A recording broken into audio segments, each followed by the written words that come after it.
Сонсогч та бүхэндээ үдшийн мэндийг хүргэе. Дэлхийн монголчуудын хэмжээл радио 88.3-аас 7-ны дагаас баасан гарагийн 21 цагаас хүргэж байгаа. Айцаа хамтдаа давцгаараатай амар цаг нэвтрүүлгийн 2025 оны 5 сарын 7-ны 5 гарагийн дугаар шударгад бэлэн боллоо. Студид хөтлөгч Ханцаа Амийн найруулагчаар ундрах нар ажиллаж байна. За нэвтрүүлгийн хамтраалагчаар илүү халыг хамтдаа туулъя. Ровила брендийн дугуй мөн яг л хайшиг Маскулан брэнд хамтран ажиллаж байна. Шавхрууд та орой мэндийг хүргье. Бүгдэнд нөрөө мэндээ манайх тулаанд бэлэн л үсттэй. Илээ аламсууд маань унтахад бэлнэ үү? Одоо ордонд орчин чихвчээ зүгж хөвтөж байгаа. Тийм бах те. Хоёлаа дараа нэг юм та тэгтээ сонсоход юу унтахтаа сонсдог нэвтрүүлэг нэтрээ байдгүй хчээд.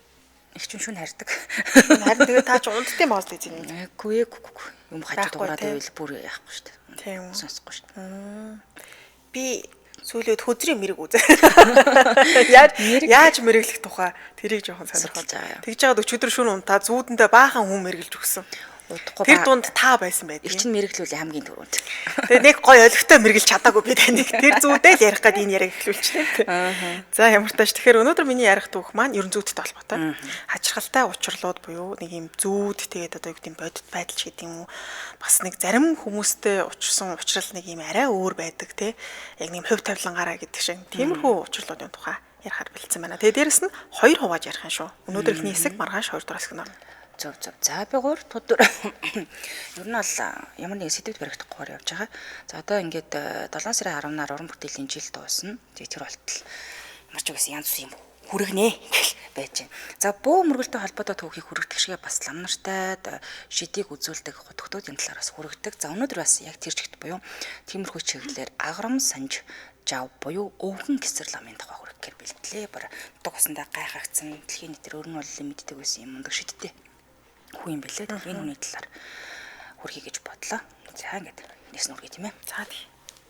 1894 оноос хойш сахины хүртэл Арангаан аймгийн Захир сумын иргэд бясалгал хийж гэгэрсэн 2 хувиргын лагшин бүхий шүтээнийг нууцлж ирсэн юм түүхтэй юм блэ. 2015 оны 1-р сард болохоор нууцлж байсан лагшин шүтээний нэг нь алдагдаад энэ үеэс эхлээд хүмүүс 200 орчим жилийн түүхтэй 2 хувиргын талаар тэндээс л мэддэг болж эхэлсэн маа. За эдгээр худагт ламнаар эрдэм ухаанаар төмөө олноо бишрүүлсэн нутаг орноо гадны элдв халдлага өвчин зовлонгоос хамгаалж ирсэн гэж яригддаг байна. За нөгөө алдагдсан шарил нь болохоор өвгөн гэсэр лам хэмээн нэрээр олонний дунд өргөмжлөгдсөн цэвэн рашийн чөлтөм жамц хэмээх хувилгааны баруун гарын шавь цорж аграмб санжиж болохыг тогтоосон байдаг. За ингээд шарилыг нь сонгоны харганд өргөдөх нэгэн айлын хашаанаас сарын доороо азар олж авсан. Тэгээд эсрэгийн засварлах ажиллаж гисэн дууссан байдаг. Ингээд Арангаан аймгийн Захир сумын нутгийн зөвлөлийн дараагаас нь тухайн үед бол халтрын яриагаар бол шүүхийн шинжилгээний үндэсний хүрээлэнгийн мэдээлэл шүтээнд MRI хийсэн билээ л дээ. Хийж үзэхэд уурах тарих нь хатааг байсан гинэ. Ийм учраас бусад эрхтэг шинжилж үзэх шаардлагагүй гэж үзсэн байдаг. За өвгөн гэсэр лам чүлтэн жамцын одоо лагшин шүтэн бурхан шашны хидэр хэлээр гүдэн гэж нэрлэгддэг юм байна. Одоогоор бол Арангаан аймгийн Захир сумын содном даржаа уулна байдаг юм байна. За тус бол далайн түвшнээс дээш болохоор 2733 м өндөрт байрладаг хаттай, модтай, ахлах сайхан газар байдаг гинэ. За агран санжааж авийн гүдэнг сэргийн цасаад анх байсан газар нь буюу содом даржаа уулна буцаагаад бас залсан байдаг. Нутгийн хүмүүсийн яриагаар бол энэ нутагт ихээхэн хэмжээний цас орохоор садном даржаа уулын орчим цасанд юусоо харагддаггүй гинэ.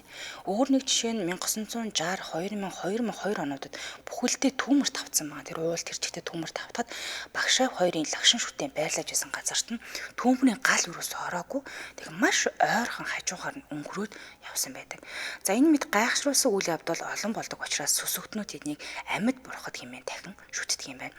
За тус лагшин шүтэнүүдийг үндэсний соёлын өвд албан ёсоор бүртгээд байрлуулах дугныг шинжилгээ зориулсан усаас бүр төсөв гаргаж агаад цаашаад итгэл там эволгийн татсан хэмжээнд хүрэхүүц шашны цогцол бурган хөгжүүлэх гэж байгаа гэж ярьж байсан юм байна. За тэгвэл яаж бясалгадаг байсан юм бэ?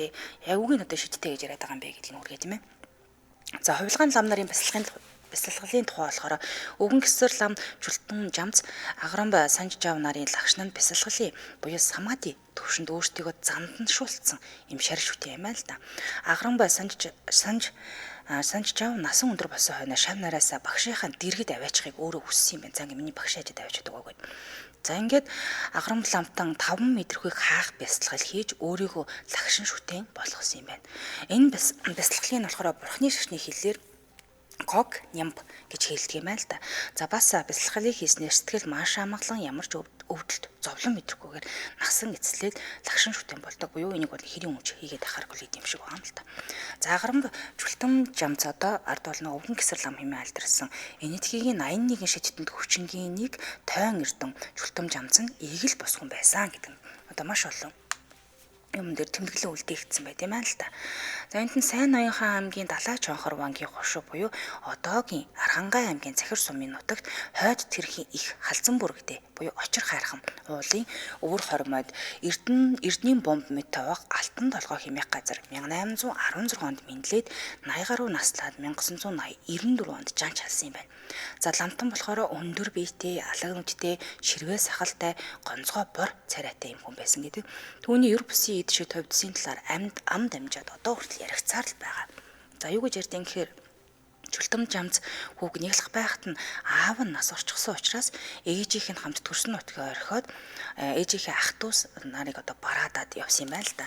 Тэгээд хүүхнүүр хэмээх газар очиж суурьсан байгаа.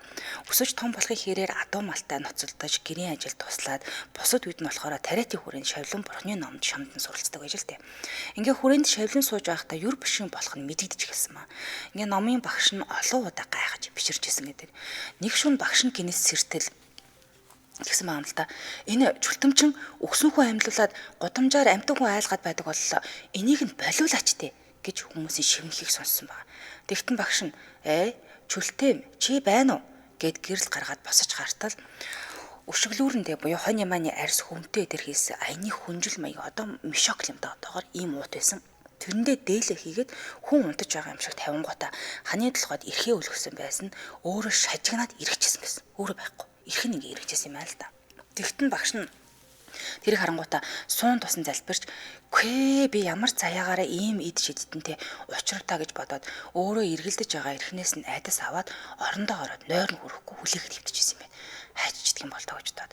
Ингээд дөнгөжл өвөр цайх үед нь хаалганы онс нь өөрөө мултраад чултамхүү сэмээрхэн орж ирээд орлого орчихсон байна. Тэрийг нь багш нь ингээ хараад байж байсан. Үүр гэгэрэнгүүд нь багш нь босоод галаа түлэх гэтэл чултам "Багшаа та түлж яах юм бэ? Би түлчгээ. Та яах вэ?" гэтэлсэн багш нь. "За гүү зүгээр багш нь өөрөө түлье. Өнөөдрөөс эхлээд чи миний багш. Би чамд ном заана гэж юу байх вэ? Надад чи адис тавиа" гэж хэлсэн маа. Тэгтэн чултам "Гүй яалаа гэж дээ. Би ч номынхаа багшид адис тавих яалаа гэж тавих хэлээ дээ" гэтэн багш нь "Чиний эд шидийг би олон удаа нүдээр үзэж харлаа. Чи ч замаахөө, би ч замаахөө" гэж хэлсэн маа. Ингээд багштай ирэхээрээ адис тавьж өгөөд эд шидэн тодорсон хөө жумаа за буюу унаа мал юм тэгнэж ачдаг юм том ууц цавыг хэлж байгаа. Энэ шумаа за гэдэг саваа мөрөн дээрээ тавьж номын мөрхөө өссөн газартаа ер нь одоо хэрэн хэсэж явдаг болж л дээ. Тэр цагаас хойш чултам жамсхүүг хот сайгалтаар байтугай хотол олноороо хүндэтгэн хүлээж идэг. Ер нь л ингээд эрх сургийн тавиад хүлээгээд идэг болж эгэл бусын гайхамшигтай гэдгийг одоо хөхүүлэн дэмждэг болсон байгаа юм. Цаантралчаа танилцуулаад үргэлжлүүлье. Илүү хоолыг хамтдаа туулъя. Ровила брендийн дугуйг танилцуулъя. Ровила чанар ба үнийн төгс тэнцвэр хэрвээ та бат бөх удаа адилгээтэй 2025 онд үйлдвэрлэгдсэн шинэ дугуй авахыг хүсэж байгаа бол Ровила таны ухаалаг сонголт болж байгаа. Канада улсын инженеруудын боловсруулсан энэ дугуй нь Монгол орны эрс дэрс уур амьсгалд илүү тохиромжтой. За дээрээс нь бат бөх бүтцээс гадна шатхуун хэмнэх оновчтой хээтэй бусад дугуйтай харьцуулахад бөөр зузаан шатхуун хэмнэх замтай барьцалтай одоо юм чадвар нь сайн зэрэг олон давуу талтай юм лээ. За давуу талаас нь арай дэлгэрэнгүй хүргэх юм бол Хойд Америкийн зах зээл зориулагдсан үйлдвэрлэгдсэн учраас Монголын эрс дэрс уур амьсгалд бартаац замд бүрэн нийцдэг. Тэгээ Канадын инженеруудын нарийн технологиор бүтээгдсэн тул олон улсын чанар стандартад бас бүрэн нийцсэн байдаг бахан. За ижил чанарын дугуйнуудтай харьцуулахад үнийн хувьд хямд хэрэглэгч таны эдийн засагт ээлтэй ухаалаг сонголт болно гэсэн. За шатхуун хэмнэх одоо оновчтой хээтэй тэгээд эдийн засгийн хувьд бас давхар хэмнэлттэй болчихж байгаа. За жин юу гэдэг чтэй. Жигд илэгддэг бүтцтэй байна л да. Тэгэхээр нөгөө яхав нэг арай өөр байдлаар нь илэгдчихдэг шүү дээ, тийм биш тий. Одоо энэ болохоор яг ингээд жигд илэгддэг учраас урт хугацаанд хэвийн гүйцэтгэлээ хадгална. Тэгээ дахин дугуй солих шаардлага бол багасчдаг байна. Яг гүн. За наамгүм чимээгүй явдалтай хит халуун хит хүйтэнд чанараа алдахгүй. За тэгээ дугуун бүтцэн замын бартаа хот суурин хөдөө хэрийн нөхцөлд аль алинд нь тохиромжтой харагдах байдлын хувьд орчин үеийн хэв шинжийг оруулж өгсөн автомашины тань гадаад төрхийг бас илүү өнгө үзэмжтэй болгож өгөх нэ. Та хаанаас ахын гэхээр үн төлбөргүй өгсрөө суйрлуулалт 24 цаг одоо хийж өгөх юм бэлээ. Худалдаа холбоор бэлэгтэй байгаа юм бэлээ. Салбар 1 нь Баянгол дүүргийн циркийн урд нарны замдаа Төмөр замын музейн дэргэд байрлах Сод Монгол шатхуун түгээгүүрэн салбар 2 нь Хаавал дүүргийн Тэд дүүргийн замдаа Ярамгийн шинэ гүрнээс баруун талд байрлах Сод Монгол шатхуун түгээгүүр байрлаж байна. За салбар 3 нь Баян зүрх дүүргийн Батлан хамгаалгын их сургуулийн Чанх хартанд байрлах Сод Монгол шатхуун түгээгүүр гэж байгаа ахнэ. Холбогд утасны дугаар 77 99 77 77 99 99 77 гэсэн дугаарлал холбогдорой. За сошиал хаяг нь Ровила Таяр Монголиа гэдэг харахаар ирэх нэ. Баярлалаа хамт ажилласан илүү хоолыг хамтдаа тавлаа. Ровила брендийн дугуй байлаа. Баярлалаа. За ингээд үргэлжлүүлэн түүхээ хүрхээ тийм ээ. За яг ингээд хүссэн газар нь юу нь бол хүмүүс хүлээдэг болж. Гэтэл 1842 онд Гисэр сумд урт үүлэн хэмээх Гисэр цамын хатуу сорыг Манжи хааны зөвшөөрлөөр анх цугласан буюу үүсгэн байгуулсан байна. Цуглан гэдэг нь үүсгэн байгуулсан гэсэн үг юм билээ. Энэ үйлсэд Жултам жамц гівш гол өрг гүйтгэсэн. Тэгээд сүсгтэй олноос үүл ундаг өвгөн Гисэр лам хэмээх алдрыг хүртсэн байдаг. За энэ нь болохоор бүр учиртай юм билээ л дээ. Нэг өдөр Гисэр ламтан дарахтын бөө намайг үзэлцгээе дуудаад ах юм аа гэж хэлээд хоёр шаваа давуулаад игийн даваа руу даваад ингээ явсан юм байна л да. За хоёр шав гэдэг нь болохоор Санж жав, Агарамб, Лүнэрэг Дандар отож хоёр байсан юм байна. Яг тэр үед дагаж явсан гэж үзтгэл юм байна л да. Ингээд тэр игийн даваанд хурж очтол цахилгаан цахилаад ширүүн бороо асгараад үер буугаад тэр хавийн уул ус хэлгнээд нилээн л тогширцсон байж ижил тээ. Тэгэхээр н Гисэр ламтан хоёр шаваараа даруйхан гурилан хүн хийлгээд хийлгэсэн хүнээ дээш доош нь харуулж янз бүр болж байгаад тарин уншаад л суугаад ээж. Тэгтэл уулнаас бууж буй өрийн ус тэр гурийн жотгорынх нь буюу одоо Аяны явган майхан Бадарчин майхан гэлж байгаа. Хоёр талаар нь оволцсон урсаж байгаад удалгүй нөгөө актер юм намжаад ихсэн ба. Тэр үед нь Гисэр лам хоёр шавда энэ лянгийг буюу гурлаар хийсэн хүнийг хэлдэг юм билээ лян гэж. Хүнийг биеийг нь эвдэлгүй эргүүлж тойруулаад л суугаад байгаараа хоёр одоо хүмүүс ирээд намайг аваад явна гэж хэлсэн байна. Хоёр шавьж гисэн хийсэн дагуу байж идэл төд бодлогүй баахан хүмүүс ирээд за энэ манай зайрангийн биен муудаад янз янз болоод байна. Таал очиж нэг аргалж үзгэж гуйцгаасан байна. Очтол нөгөө дарахад зайран маань нумраа татчихсан амьсгал хураадгийн таваан тэрл байжсэн байна. Ингээ Гисэр ламтан тарин номын унштал зүгээр болчихж. Энэ үед хоёр шав нь манай багш одоо л очисон байгаа гэд гурлан хүнээ тэгшил засаад ингээд янзлаа тавьчих. Гурлан хүний хүлээх нь улыг нь ард агцанд нь бүр ингээ хүргээд нумруулаад татцсан байсан учраас дарахад бүү яг тэгээд татцсан байсан юм байна. Дараа өдөр нь дарахад зайран Гисэр ламд бууж өгсөн гэж бүр томог яриа хүртэл байдгийм байна л да. За ингээд далаа чонхор ван их хүрээ явах гэтэл хойд тэрхийн цагаан гол үерлээд явуулахгүй тарган морь амбан шар хоёр шар голын усанд живэд ижил дээ. Гэтэл Гисэр ламтныг дуудаж тарин уншуултал морины олом татлахгүй тэр усанд татраад шууд ингээ гараа явж суутай байт юм байна. За мөн дахиад нэг хэрэгний ус ингэсэн чинь тариатын хүрээний гол 100 сүмийн мөнгөн цогц хулгай талтагдчихжээ. Тэгтэл Гисэр ламтан урд даваагаар даваад явсан нэг Бадарчин авсан юм байна. Даваан дээр нь нохоонд өрстэй лянг хийгээд туу гэд хэлээд булчгаараа гэж хэлсэн байна. Лянг гэдэг нь одоо гурлаар хийсэн үнийг хэлээд шүү дээ. Тэгтэл нөгөө Бадарчин нохоо туугдан хөөгцөр нөгөө хулгайлчихсан цогцөө буцаагаад барьчихсан хүрээд ирсэн байна. Нохоонд дугцаараа түрээд ирсэн гэсэн. Ингээ удалгүй нутагт нь малын боом өвчин гарсан. Тэгтэн Гисэр ламтан боомтой малын мах аваад иргээд авчирсан махыг нь ганцаараа чанаж идээд боом өвчнийг тарж исэн түүхтэй тийм байна. Гэх мэтэр Гисэр ламтны эд шид авиасын тухай яриа нутгийн ардын дунд маш ихээр байдаг юм байна. Энэ мэрэгэн тойн лам бол уламжлалт хангаах ухаан буюу тарины буюу таантра ухааны төв халахын томоохон төлөөлөгч хүн гэж авдаг. За Гисэр ламын олон шавнаар дотроос нь болохоор дорн дахны хангаах ухааны өөрийн орны одоо тийм ээ хүн амтан ургамалтай холбол судалж өөрсдийн онцлог тохирсон ийм эмчилгээний аргыг боловсруулж уламжлалт хангаах ухаанд томоохон шинжилэлт хийсэн их эрдэмтэн Маранг Лүнэрэг Дандар Агарамб Санж жав зэрэг хүн түүхэнд бүр нэрээд мөнхрөөд үлдээсэн байдаг. За бүтээлүүд нь Монголд төвдөөгүй энэ дэлхийг төвдөд өргөн дэлгэрээд одоо хүртэл ингэ хэрэглэгцээр л байдаг гэж байна. За Гисэр лам юугаар гэрээслэл үлдээсэн юм бэхээр гэрээслэлдээ шавнаар нь өвгөн Гисэр ламыг жанч хайсны дараа өөрийнх нь гэрээссэн ёсоор Таравхтай нурууны салбар уусыныг Соддом даржаа хайрхны Хөхнөөрийн 100 урдах 3 ансын дунд сэтэрхий дээр суугаад үрээр нь бунхлан нутаглуулсан байгаа. За хэлэхдээ Бээтэнд улаан альбны гүүдийг хаагаад хідэн үеэрээ сууя буюу маш их гүйдэлтэй газар юм аа л да тэр газар. Тэндээ сууж бай. Тэгэх аваас энэ нутагт нутаг усныханд аюултай тахал өвчин зовлон гачаал тохиохгүй. Идэж уух нь элбэг амгалан байна гэж хэлжсэн юм байна. Ингээд хожим гэсэр ламын гарын шав аграм санж жавламтны дэрэгдэнд бунхалсан нь өнөөх хүртэл нар салхи бороо цаасанд гандаж илэгдэхгүй мөнх оршсоор л байгаа. За зандарсан байдлыг нь харахаар нас нөхчих цагаа болохоор өөрөө багшийнхаа өмнө очиод залбирч суугаад одоо шавна гэсэн үг шүү дээ суугаад тарны хүчээр тэр чигтээ зандарсан байдгийг нэлт байдаггүй яг багшийнхаа өмнө залбирсан байдалтай байж байдаг гинэ. За гэсэр ламтан аграм санж жавнаар бясалгал хийж газар тэнгэрийн орон зай ертөнцийг холбосон тэр цэг нь хүмүүс одоо амар хурж очимгүй сүрлэг уулын оройд байдаг учраас нэг дурын хүн очиод л болохгүй юм байна. Олон газрын хагалбаар уулзур байдалтай байдаг. Тэгээ оюун санааны эрчим хүчний бөөгнөрл байх шинжийг агуулдаг гэнэ. За эртээр үеэсээ л хүмүүс нөгөө газар усын гүйдэлтэй гэж ярьдаг байсан та тийм ээ нутгийнхаа ярьдаг. Тэгээ тэр орон зайраа ойртож байгаа гадны ямарваа нэгэн одоо нөлөөллийг бол мэдэрч хамгаалт хийдэг гинэ. Одоо хүртэл хамгаалт хийдэг. Тэгээ уул руу төхөд очсон зарим хүний хөлн тушигтаад урагшаага нэг ч халах чадхааргүй хэмжээнд очдог гэсэн. Тэгээ алтад толгой гэсэн нэрнээс нь үзэхэд таталцлын хүчтэй өнгөт юм металлууд байж магадгүй гэсэн үзтгэл юм байлээ. Тэгээд энэ тархтай нурчин болохоор салбар уулсан завхан хөвсгөл Арангаан аймгийн одоо хамарсан заагт байдаг. Тэгээ 2 хуврын лагшин шүтэний орон зайд нь амьд орших учиртай гэж тэндээ бас байрлуулсан байт юм байна. Яг го зарим шашин судлаач юу гэдэг гэхээр тарин зохицолтой энэ ханга нутгаас эрдэм чадaltaа бэлэг уянаар гайхацсан олон годог төрж байсан. Цаашдаа ч гэсэн төрхийг үгүйсэхгүй гэж бас үздэг юм байлээ. Бүр нутгийн өвгөн лам Радна сүмбэрлийн яриагаар болохоор ийм орон зайд уул усны гүйдлийг тохируулж ийм тохируулдаг юм оюунтай төрөх ёстой гэдэг гинэ. Далай чонхор вангийн үед бурхан ухаантай уран дарахчууд энд маш их төрдөг байсан. Дархан ухаан гэдэг нь харах нууд, урлах ухаан, гарын уурыг нийтж байж бүтдэг эд. Энэ нутагт бүтээсэн гайхамшигт ур хэдтэй алтатсан амьд хүч орсон тарин шидтэй 30 гаруй ямандаг бурханы ихийнх нь гадагшаа гэсэн гарцаан гэдэг яриа бол байдаг юм байна. Ингээд завхан Арангаан аймгийн нутгуудаас алдартай олон удаг туйлгаан шидтэй ламнар төрж байсан. Тэгэхээр тэдгээр нь ямандаг бурханы одоо нууц тарины нөлөө байсан гэж үздэг юм байна шүү. Бас их сонирхолтой.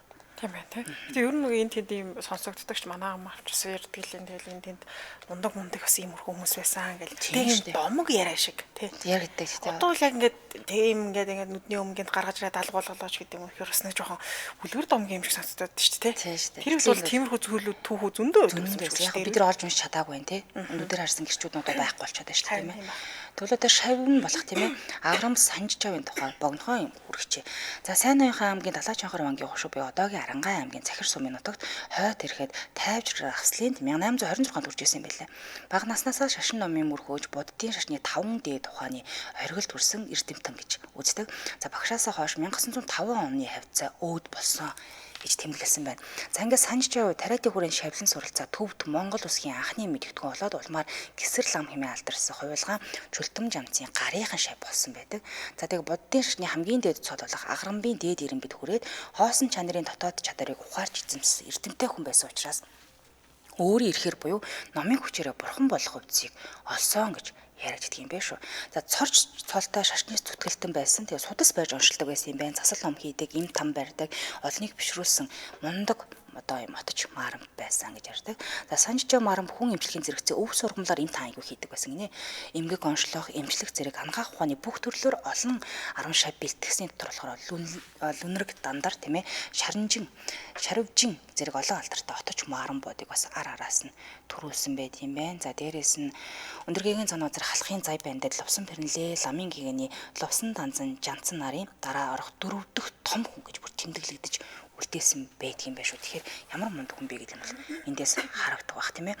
5 настайгаас л ер нь төвдийн эрдэм номд шамдан суралцж эхэлсэн. Тэгээ өөрийнхөө багшаар одоо нэг юу нь болохоор дандар нь болохоор санж жаваар ангаах ухааны эрдмийг заалгасан билээ. Яг гарийнхан шавн гэж яригддаг. Тэгээ төвдийн ангаах ухааны задлан шинжилж зарим бэрх үгэнд нь тайлал хийгээд магадлан шинжилгээ явуулж энэ ангаах ухааныг цаашаа шинжлэх замыг нь нээж исэн буюу одоо ингээл шавнар нь л мундаг нээлтүүдийг хийгээл явж исэн ийм актер хүмүүс байсан юм байна. За их сурвалж нь өдрийн сонин дээр бичигдснээр хүргэлээ та бүхэнд. За баярлалаа. Үргэлжлүүлэн дараагийн түүхээ хүргэе. За миний болохоор ер нь л хойлоо хамтраач ихтэй хэмжээ ажиллагчаа танилцуулна шүү дээ. За дэмжээ ажлагчаар Тапагийн ухаалаг такси үйлчилгээ. Тэгэхээр Тапа компани нислэг аялал жуулчлал чочод бодол захиалга хотын төвөөрөө байр шах улбар шарангийн скутер мопед дугуй түрээс гээд шинэ хэрэглээний соёл дижитал амьдрал их юм маягийг нэвтрүүлж байгаа. За нэвтрүүлж байгаа энэ үед нэмээд ухаалаг такси үйлчилгээг нэвтрүүлж байгаа юм байна. Тапа компани 2025 онд супер аппликейшн болохоор улам бүр өргөжүүлж за нэг аппликейшнаар бүх төрлийн тээврийн хэрэгслийн үйлчилгээгээ авах боломжтой болгож байгаа юм байна. Тапа компанитай холбогдох утасны дугаар 1844 44 1844 44 гэсэн дугаарлаа холбогдорой. Баярлалаа нэвтрүүлгийн дэмжээ ажлагчаар Тапагийн ухаалаг такси үйлчилгээ байлаа. Баярлалаа. За үргэлжлүүлэн дараагийн түүхээ хүргье. Дараагийн түүх маань хачирхалтай учрлуудын тухай танилцуулах нь. За өнөөдөр нэгэн бүсгүйд тохиолдсон хоорондоо уялдаа холбоотой 3 түүхийн талаар ярихаар бэлтлээ. Гэхдээ гурван хөрвүүлэл арай амжихгүй байх. Тэгэхээр өнөөдөр нэгдүгээр хэсэг та бүхэн төрний гэсэн. За ингээд эхний түүх. Бүсгүйн ээж нь нэг газартаа олон жил жижигхэн цайны газар ажилласан хуваараа бизнес эрхэлдэг ийм хүн юм байна л да. Тэгэд ойролцоо бизнес эрхэлдэг хүмүүстэйгээ хамтдаа ийм нөхөрлөлийн холбоог байгуулсан. Тэр холбооных нь гишүүн гээд нэг таксинд явдаг ах ээжтэй их дотн нөхөрлөдөг байсан гинэ. Уг нь таксины жолооч ах шатгуун түгээх станд, саун гээд хэд хэдэн газар зэрэг ажилладаг мундаг бизнесмен байсан. Гэвч гэр бүлийнхэнтэйгээ хагарал үүсч за тэгээ сүүлдээ хэмжээний зээл аваад энэ бизнесүүд нь бүгд дампуурсан юм байна. За гэсэн хэдий чинь таксины жолооч ах амьдралд бууж өгөлгүй ганцаараа таксинд явангаа үр зээлээ дарж яваа нэгэн. Энэ ах бүсгүйн одоо ээж тэгээд наагц ихч хоёртой хоёулантай нь юу нь маш дотн нөхөрлөдөг. Тэгээд бүсгүйн одоо бие өвддгийг мэддэг байсан учраас хичээлд нь ч одоо 10 жилийнхэн дурсамж яриад байгаа шүү дээ. Хичээлд нь явж явах үед нь ингээд ах нь өглөө хүргээд өчөө мөнгө төгрөг авахгүй ах нь төхүүлээд өгөө төхүүлж өгдөг байсан. Тэгээ энэ түүхийн эзэн бүсгүй болохоор хавдар тусч байсан ер нь бол нэлээд хүнд өвдөж исэн юм хүүхэд юм лээ.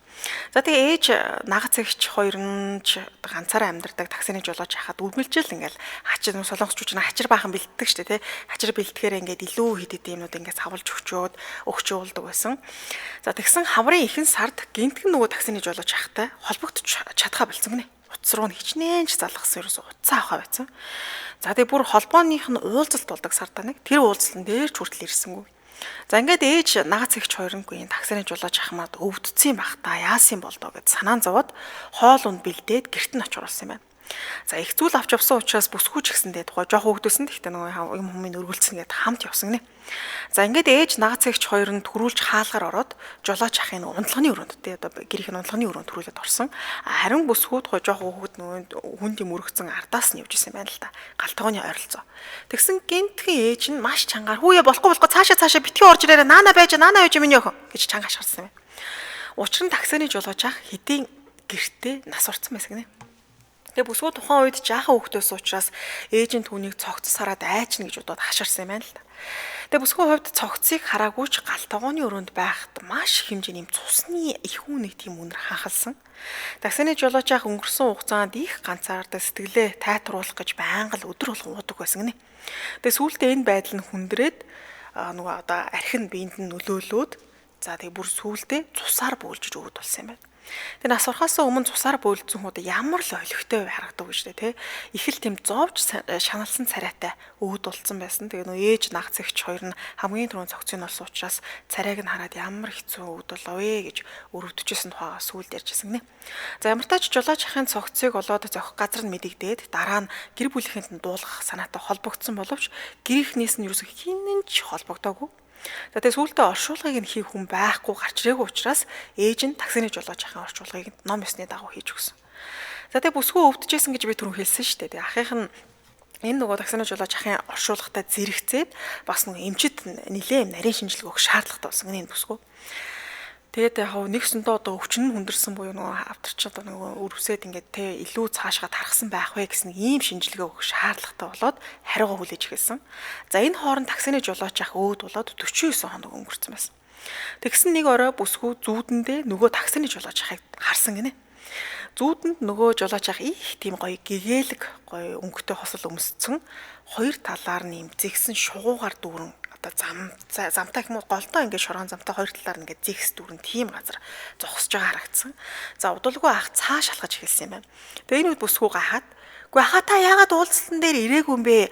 Хоёулаа манай цааны газар руу явъя л да. Хамт хоол идъя л да ахаа" гэд нөгөө ах чинь ардаас нь дагсан гэв. Гэтэл анх олигтой зүйл хэлэхгүй чимээгүй л урагшаага хараад ингээ яваад өгсөн. Тэгээд ганц хэлсэн зүйл нь намайг битгий дагаа. Ахт нь хийх ажил байна. Ахыгаа дагаж болохгүй шүү гэж хэлээд анхааруулсан. Тэгээд яхаа бүсгүй яагаад чим тэр зүүд нь ингээл энэ ахыг дахгүй л болохгүй юм шиг санагдаад тэгээд явуулахыг юусоо өсөөгүй юм байна л да. Гарнаас нь бариад ахаа манайх руу явъя л та. Та ядаж хоол идээд явал та. Та өмнөх уулзсан дээр ирээгүй үстэй гэж гомдлож. Ингэж ахын ардаас зууралдаж явсаар нэг мэдгэд зам нь дууссан маа. Тэгээ замын төгсгөлд нуур харагдчихсэн. За бас нэг ойролцоо ийм модон зав байсан гинэ. Тэгсэн ах завин дээр суух гэж байгаа бололтой. Завийг наашгаа өөрлөгөө татаж эхэлж. Тэгээ бүсгүй ахаа та завин дээр суух гээд байгаа мó? Манайх руу явъя л да. Хүмүүс бүгдээрээ таныг хүлээж байгаа штэ гэж дахин татсан юм байна хойшоо. За энэ үед жолооч ах гинтгийн эргэж харсан айхтар ууралсан гинэ. Нилээн айхтар ууртаа цараагаар хүү явахгүй гээд ах чи яах гээд байгаа юм бэ чи? Үгүй чи явал та чи. Яв гэж штэ хөөе гэж хэлээд хацрыг маш хүчтэй алгадаад бүсгүй зүүднээсээ сэрчиж. Тэгтээ сэрхээсээ өмнө тэр ах өөрт нь чамд баярлсан шүү. Аханд хизээ нэгэн цагт чамд заавал туслана гэж хэлсэн байдаг. Бүсгүй зүүдэлсэн зүүдээ босоод ээжтэй хэлсэн юм л да. Би аягүй сонь зүүдлээ. Талигаа чахан гэдэг зүүдэнд харагдлаа гэдээ ярьсан чинь ээж нь яриаг нь сонсч дуусаад тийм үү. Хойлоо шинжилгээнийхээ хариуг таймаг хүлээ. Ахын чамд тусалж юуны маад гэж бодсон маа. За тэгээ удалгүй шинжилгээний хариу гарч аз болж тийм ч муу хариу гараагүй яг жижиг хагалгаа бол хийх шаардлагатай болсон. За ямар ч энэ явдлаас хойш бүсгүй дахиж өвдөж хавдалгүй одоо хүртэл 90 сар бол амьдарч байгаа. За ингээд дараагийн түүх рүү орцгоё. За тэгээ энэ түүхүүд маань хоорондоо гол нь уялдаатай шүү. За бүсгүйн хувьд эмээ нь тун айхтар шашинтай хүн гинэ. Одоо аавынх нь ээж нь. Тэгээ сүм хэд явах хүрт түүнийг дагуулж явна. Тэгээ тухайн үед бүсгүй сургуульд ороогүй нэлээ жаахан хөвгт байсан юм байна л да. Тэгээ хамаа цэцэрлэгт явдаг. Тэгээ цэцэрлэгтээ явахгүй нь баг их ээл эмээгээд байгаа явж идэг. Тэгээ охин эмээтэйгээ хий дурж лам нартай уулзаад хамт уулна гарч исэн дурсамжууд нь одоо ч гэсэн сэтгэлд нь маш тод үлдсэн байдаг. За тэгээ эмийн тухайн үед хийдэд явдаг нэг эмгэнтэй нэлээд дотн нөхөрлөх болсон гинэ. За тэр эмгэний хувьд онгод тэнгэртэйш түүнийг хүлээж авалгүй мөргөл үлдэж сайн дурын ажил хийн өөрийн чадвараа дардаг байсан юм хүн юм байна. Тэгээ тухайн үед бол сайн мэдээгүй л гэсэн үг. Тэгээ охины эмээ гэр бүлд нь гарсан одоо асуудлыг бүх одоо болж өгөхгүй байгаа зүйлсийг энэ эмгэнээс асуудаггүй одоо найз нь юм болоод байна манай хүүд гисэн гэж ийм байр авах гэж байгаа тэрийгээ солих гэж байгаа энэ хүүхэд нь тэр сургууль орох ингэ болох болоо бүтгэх болоо гэж баян асуудаг байсан. Тэгээ энэ эмгэн ч гэсэн маш зөв хариултууд хэлдэг. Чи юу нэгсэн дээр тэн тэр байраа авсан дээр энийгээ зарсан дээр гэх мэтчлэн. За тэгээ тэд нэг нэгнийхээрээ баян орж гардаг. Тэгээ эмээ тэр эмгэнийд очих бүртээ бүсгүйг дагуулж явдаг байсан. За тэгээ охины хувьд эмээгээ дагаж явах маш дуртай. Яагаад тэгэхээр эмээн замдаа амттай зөндөө ингээ бэлгэсэлт амттай зүйлс авч өгдөг байсан учраас тэгээ хүүхдэл байсан хон тэгэл дуртай л явдаг байсан юм байна. За тэгсэн нэг өдөр охин эмээгээ дагаад өнөөх эмэгний гэрт очисон чинь охиныг нилээн ажиглаж ясна эмээтэй нэг хоорондоо юм ярьсан гинэ. За юу 24 нас өнгөрчүүл дайггүй амьдарч хөөхтэй нөө гайгүй. Тэгтээ өсөх явцдаа их л өвдөж даарах бололтой. Ээж нь ажил гээд охиндоо зориулж эрүүл сарвал өсөж торносоо гэд хүүхдийг сахин хамгаалах бурханд нэг тахилж болтгоо өргөөгүй юм байна л да. Ер нь цаашид ойрхон хийвэл зүгээр шүү гэсэн нэг иймэрхүү зөвлөгөөг ээжтэй нь ярьж ирсэн гинэ. Яг тухай жоох хүүхэд нэг хальтал сонсоод өнгөрсөн. За тэгснэ тэр эмгэн охинд 10,000 вон өгсөн юм байна. Тэгээ 90 хэдэн оны 10,000 вон гэдэг чинь одоо маш хэмжээний мөнгө шүү дээ хүүхдэд. Тэгээ эмгэн мөнгөө өгөнгөө охинд хэлсэн. Чи эмээгийн хэлхийг сайн сонсоорой. Энэ мөнгөний талыг хадгалаад талаар нь намттай зүйл чи авч идэж болно шүү. Тэгвэл 15 шөнийг өнгөртөл бүгдийг нь хэрэглэж огтхон ч болохгүй. Чи заавал 2,000 воныг ч болтгоо үлдээх ёстой шүү. 2,000 вон. Заавал шүү. Огтхон ч мартаж болохгүй. Чамд хэрэгтэй үед чамд одоо нэг хэрэглэх үе гарч ирнэ гэж хэлсэн юм байна. Тэгээ охин тэгвэл 15 шөнө өнгөрсний дараа би бүгдийг нь үрж болох юм уу эмээ гэж нөгөө эмгэнээс асууж. Эмгэж за болно. Тэр үед хүссэн зүйлээ авч болно шүү гэж хэлж. Тэгээд охиныг явн явдал дахин загсан. Эмээ чамайг хэдэн вон үлдээ гэж хэллээ. Охин 2,000 вон. Тэгэл байсаж гал дахиад гарахаас өмнө за эмээ чамд хэдэн вон өглөө 10,000 вон. Хитийг үлдээ гэлээ 2,000 вон гэд дахин хэлүүлсээр энэ эмгэний гэрээс гарч явж. За ингээд охин хэд хоног өнгөрснийг бүү мэдэн хүүхдээсэн чи юу 15 шөнө өнгөрөх те тэрийг бол ерөөсөө ингээд тооцоолоогүй. Ямар тач нэг өдөр гэрийнхээ урд байх тоглоомын талбай дээр ганцаараа дээр үеийн нөгөө юм эвхэж одоо дэлгдэг юм эрвэхээд тоглоом байсан гинэ. Тийм тоглоомоор л ганцаараа тоглоос уучсан байна. Тэгсэн цэргийн хүрэн өмсөн тийм урт үстэй ах тоглоомын талбайн гаднаас охиныг ажиглаа зогсож байсан гинэ. Тэгээ удалгүй хашаа тойроод санал дээр орж ирээд охины ширтээ суужсан маа. Нилээ хол одоо хашааны гадаа байсан бол бага багаар ингээл дөхөөл одоо модны хажууд ирээл санал дээр суугаал ингээл нилээл дөхөөл ингээд явуулсан юм байна. Тэгж тэгжсэн аа. Тэр хооронд болохоор охин нөгөө тогломоо л тоглоод ерөөс хүн ирж байгаа гэдгийг ажиглаагүй. Яг тэр ах ингээ явж яана л гэж бодсон болохоос ш нэг тийм нотой хүн байна да, онцгүй хүн байна да гэдгээс бол ерөөс анцаарч хараагүй юм билээ. За хамтралч танилцуулаад урагшлуулъя. Яг л хар шиг маскулин брендийг танилцуулъя. Монгол Имэмкс концерн 1989 онд Герман улсад үүсгэн байгуулагдсан 36 жилийн түүхтэй маскулин брендийн 9 төрлийн бэлгэвч 5 төрлийн чийгшүүлэгчийг хэрэглэгчтэй хүргэж байгаа. Дэлхийн 60 гаруй улсад маскулин бэлгэвчийг хэрэглэдэг байна. За жинхэнэ Герман чанар маскулин бэлгэвч 100% натурал эрдцэнээр хийгддэг. Чанартай бэлгэвч үйлдвэрлэхийн тулд өндөр чанартай түүхийд ашиглаад нарийвчлалтай үйлдвэрлэх бэлгэвч бүрийг электрон аргаар бас давхар ингээд шалгаж яадаг. За тэгээ чанарыг нь яаж шалгадаг юм гэхээр бэлгэвчний бүрэн бүтэн байдлыг шалгаж ийн, харж шалгаж ийн, дүүргэх шалгалт хийж ийн, сунгах туршилт, хагарах хүчийг хэмжих туршилт, сунгах уртыг хэмжилдэг бас гэдэг байна. За эднийг ч нөгөө дотроо маш олон төрөлтэй байдаг. Мэдрэмтгий, товруутай, үеилэлтэй, товруутай. За тэгээд эр бэлэг эрхтний хэлбэрт төгс зохицсон хэлбэртэй анатомик XXL буюу том хэмжээтэй, илүү зузаан хантай экстра дабл гэж бас байна. За шар ягаан, ногоон 3 төрлийн өнгө болон жимсний үнэртэй эдишнүүд бас байна. За тэгээд гоёмсаг алтлаг өнгөтэй голд гэж бас байдаг юм байлээ. Тэгээд маш нэмгэн 20% одоо илүү нэмгэн юм байлээ. Тэр нэг харьцуулаад үзвэл үнэхээр нэмгэн шүү. Та задлаа сонирхоод үзээрэй. За тэгээ pure зэрэг 9 төрлөөс сонголт хийх боломжтой. Тэгээ төрөл бүр хайрцаг дотроо 3 ширхгээр за эсвэл 10 ширхэг гэсэн юм арай өөр савлгаатай байт юм л. За чийгшүүлэгч нь болохоор гулгамтай чигтэй байдал нь өтрөөний хандах мэдрэмжийг өсгөж, сексээс авах таашаал мэдрэмжийг өсгөж дур тавилтыг нэмэгдүүлнэ. Гүзээлхний үнэртэй торгомсог халах мэдрэмж төрүүлдэг ногоон алюмины үнэртэй энгийн зэрэг 5 төрлийн чийгшүүлэгчээс сонголт хийхээс гадна анхудаа хэрвээ хэрэглэж үзэх гэж байгаа бол 3 мл хэмжээтэйг хэрэглээ тушаад үзэх боломжтой юм шүү. Тэгээд дотроо бол нэр үнэхээр олон төрөл үүд юм л яг бид нар нөгөө сурчилж байгаа бүтээгдэхүүнийг бид нар тавчиж харуулдаг л да. Тэгээд задлаад үзүүлсэн чинь маш нэгэн тэгээд үнэхээр олон төрөлтэй байдаг юм байлээ. Тэр очоод бас өөрөө сонирхож байгаад тий худалдаа авалтаа хэрэгтэй байна. За бүх хүлэгч нь веган бэлгэвч үүдэрийн процессын үед амтны гаралтай уураг хэрэглэх оронд ургамлын гаралтай уураг хэрэглэдэг. Тэгэхээр хаанаас авах гэхээр бүх эмийн сангуудаар хэрвээ хүргэлтээр авахаар бол CD фармацыг эмээс аваарай. Холбогдох утсын дугаар 181923 181923 гэсэн дугаарлаа холбогдорой. Сошиал аг нь Маскулан Монголиа гэдэг харахаар ирэх нэ. Баярлалаа хамтраж хэлсэн яг л хайр шиг Маскулан брэнд байлаа. Баярлалаа. За ингээд түүх хөрвүүлээ. За тэгээд тоглоомоо эргэлдүүлээд өөрөө ч бас эргэлдэж тоглоол ингээл ганцаараа нэлээд удаа тоглосон гэнэ охин. Тэгээ эргэж байгаа нэг харсан чинь нөгөө ахыг мөрөгдсөн буюу яг хажууд нь ирсэн байсан. За тэр гинтгэ охины буугнаас хүчтэй барьснаа. Ганцаараа тоглох уйтгартай байгаа зү гэж асууж. Охин тэр ирийг танихгүй, дээрээс нь жаахан хүүхдээс учраас бишүүрхэд олигтой ч үхэлж чадахгүй зогсож исэн юм байна. Жаахан хүүхд юм чинь.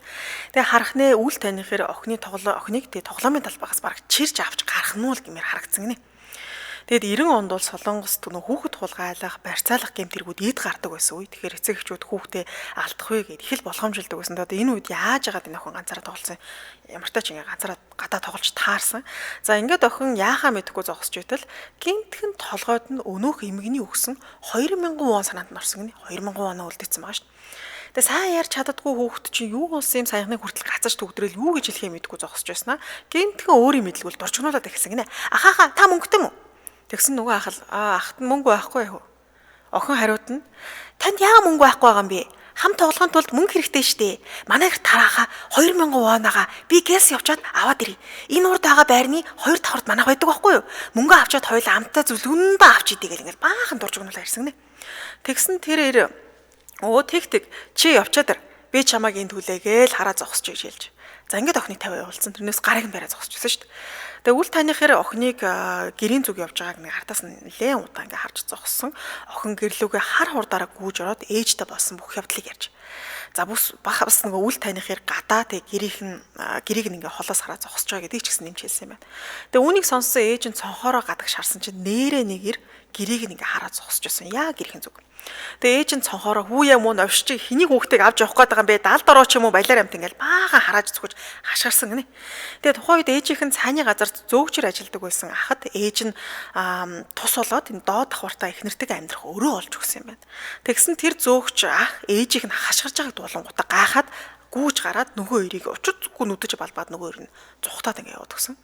За энэ явдлаас хойш олон жил өнгөрөөд охин нас бий төрснийхээ дараа санамсаргүй байдлаар хүн тулгаалагдах шахсан байрныхаа ойролцоо явж байхдаа ээжтэй хэлсэн юм байна л да. Үгүй ээж та тэр үед намайг нэг эвгүй хат агуулж явах гэжсэнийг санаж гэнэ гэж асууж.